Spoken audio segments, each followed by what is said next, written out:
Hello friends, आज की video हम बात करेंगे अगर आपके ऊपर कोई लड़की झूठा केस कर दी हो या झूठा केस करने की धमकी दे रही हो तो उसको कैसा सबक सिखाएं। इसी वीडियो के अंतर्गत बताऊंगा कि अगर कोई लड़की तो किसी व्यक्ति के ऊपर झूठा केस कर दी हो, किसी लड़की के ऊपर झूठा केस कर दी हो, चाहे दहेज का केस की हो, चाहे घरेलू हिंसा का केस किया हो, किसी भी तरह का कोई लड़की किसी व्यक्ति के ऊपर केस कर दी हो तो उसके ऊपर किस तरह का मुकदमा दर्ज कराएं कि वह उसको जुर्माना देना पड़ सकता है। दोस्तों, आज की वीडियो हम बताएंगे कि अगर कोई लड़की आपके खिलाफ कोई ऐसा मुकदमा दर्ज कराती है जो कि झूठा है, फर्जी है, तो उसको बहुत ही गंभीर सजा दी जा सकती है और 25 लाख रुपए तक का जुर्माना किया जा सकता है। दोस्तों, आज की वीडियो में बताऊंगा कि हाई कोर्ट ने किस जजमेंट में 25 लाख रुपए लड़की के ऊपर जुर्माना ठोंका है।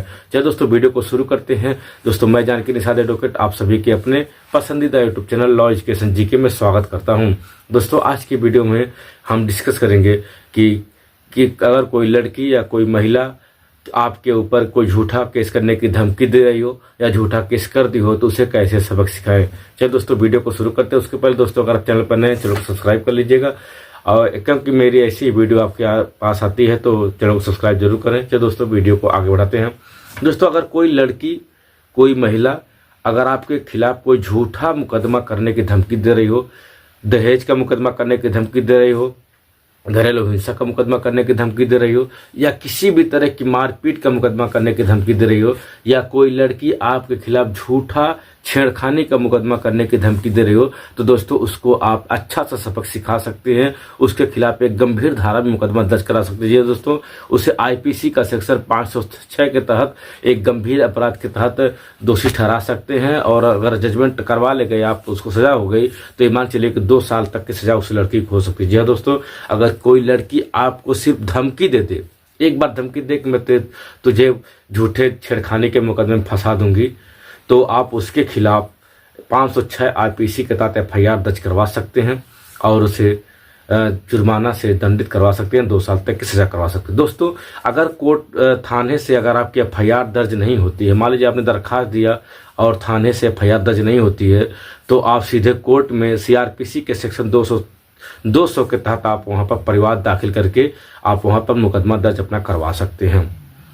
तो दोस्तों, यहाँ तक की बात, अगर कोई लड़की सिर्फ धमकी दे दे छेड़खानी का आरोप लगाने का तो आप उसके खिलाफ 506 के तहत मुकदमा दर्ज करवा सकते हैं। दोस्तों, बात आती है अगर आपने किसी लड़की से दोस्ती किया है, प्रेम किया है, संबंध बनाया है, अगर उस लड़की के साथ आप कहीं पर भी संबंध बनाते हैं, किसी खेत में, किसी होटल में या किसी भी जगह पर आप उसके साथ शारीरिक संबंध बना लेते हैं दोस्ती के दौरान और बाद में वह लड़की आपको धमकी दे कि मैं तुम्हें रेप केस में फंसा दूंगी, तब आप उसके खिलाफ भी मुकदमा दर्ज करवा सकते हैं। जी हाँ दोस्तों, अगर कोई लड़की कोई महिला आपके साथ दोस्ती करके आपके साथ आपके गलत संबंध रखती हो, आप उससे कहीं भी होटल कहीं भी मिले हों, वह आपके साथ नाजायज संबंध में रह चुकी हो, उसके बाद किसी भी बात विवाद को लेकर अगर वह आपको धमकी दे कि मैं तुम्हें झूठे रेप केस में फंसा दूंगी तो आप उसके खिलाफ आईपीसी का सेक्शन 388 और 389 के तहत मुकदमा दर्ज करवा सकते हैं।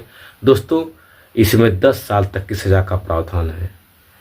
दोस्तों, अगर वह दोस्ती के बाद रेप कर आपके साथ संबंध बनाने के बाद आपको रेप केस फंसाने के लिए ब्लैकमेल करने का प्रयास करती हो कि तुम मुझे फला सामान दे दो, लैपटॉप दे दो, गाड़ी दो, पैसे दे दो, रुपए दे दो, घर दो, प्रॉपर्टी दे दो, अगर इस तरह की ब्लैकमेल करती है तो आप इसमें गंभीर अपराध के लिए सजा दिलवा सकते हैं 388 और 389 के तहत, जो कि 10 साल तक के कारावास का सजा उसको आसानी से मिल जाएगा।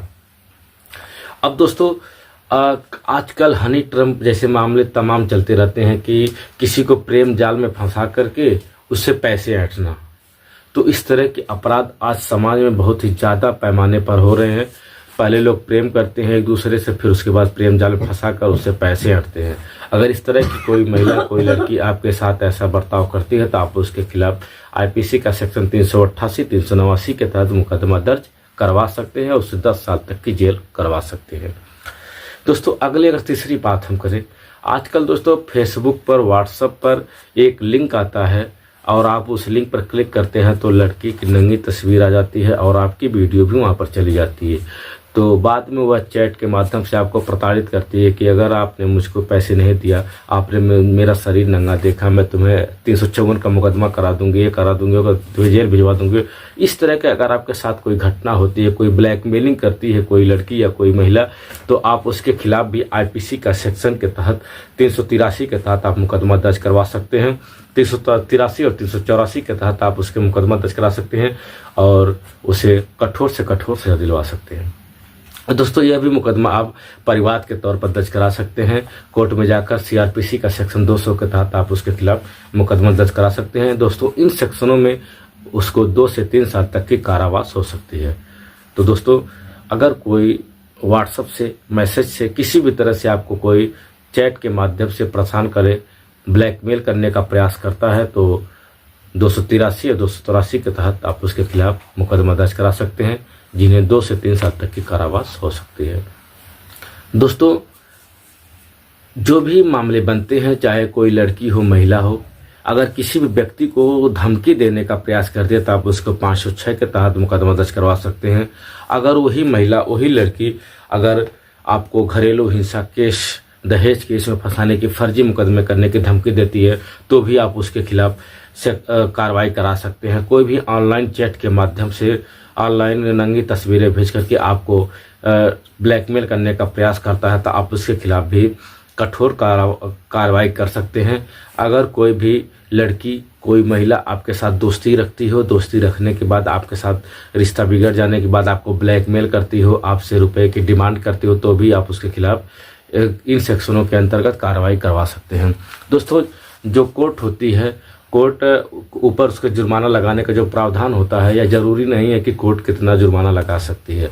कोर्ट उस लड़की की स्थिति के अनुसार ही जुर्माना लगाएगी। 25 लाख रुपए लगा, उसकी जो परिस्थिति होती है लगाएगी। अगर लड़की की औकात 50,000 रुपए तक है तो उससे कम ही 2,000 जुर्माना लगाएगी। इस तरह औकात देखकर ही जुर्माना लगाई जाती है। कोर्ट अपना डिसीजन देती है कि उसको कितना जुर्माना दिया जाए। मान लीजिए दोस्तों, आपने किसी लड़की को प्यार में गिफ्ट दिया हो, मोटरसाइकिल दिया हो, गाड़ी दिया हो, स्कूटी दिया हो, इत्यादि सामान, उसके बाद भी वो लड़की बार बार आपसे डिमांड कर रही हो, ब्लैकमेल करने का प्रयास कर रही हो, तो आप उसको फिर भी वह सामान आप वापस ले सकते हैं। जी हाँ दोस्तों, जो सामान आपने उसको दिलवाया वह सामान आप वापस ले सकते हैं।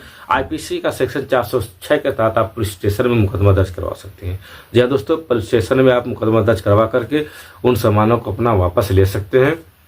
अगर पुलिस स्टेशन में मुकदमा दर्ज नहीं होता है तो आप कोर्ट में सीआरपीसी का सेक्शन 200 के तहत आप मुकदमा दर्ज करके वहां से भी अपना ले सकते हैं।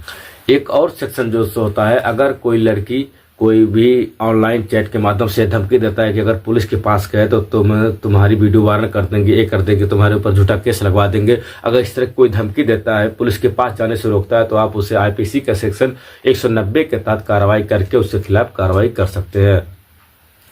तो दोस्तों, आज की वीडियो में हमने जो भी जाना, नए पुराने कानून के अनुसार, आईपीसी के अनुसार जाना। अगर आपको नए कानून के अनुसार जानना है तो आप मेरे चैनल को सब्सक्राइब कर ले, उसमें लिंक मिलेगा, वहां से आप पुराने नए कानून के, जो नए बीएनएस भारतीय न्याय संहिता के अंतर्गत जो प्रावधान किए गए हैं कि लड़कियों से कैसे बचे, उनके फ्रॉड केस से कैसे बचे, मैंने इसकी वीडियो भी दे दिया है, तो आप वहां पर लिंक पर क्लिक करके देख सकते हैं। तो दोस्तों, आज की वीडियो में इतना ही। मिले किसी अन्य वीडियो, तो दोस्तों जय हिंद।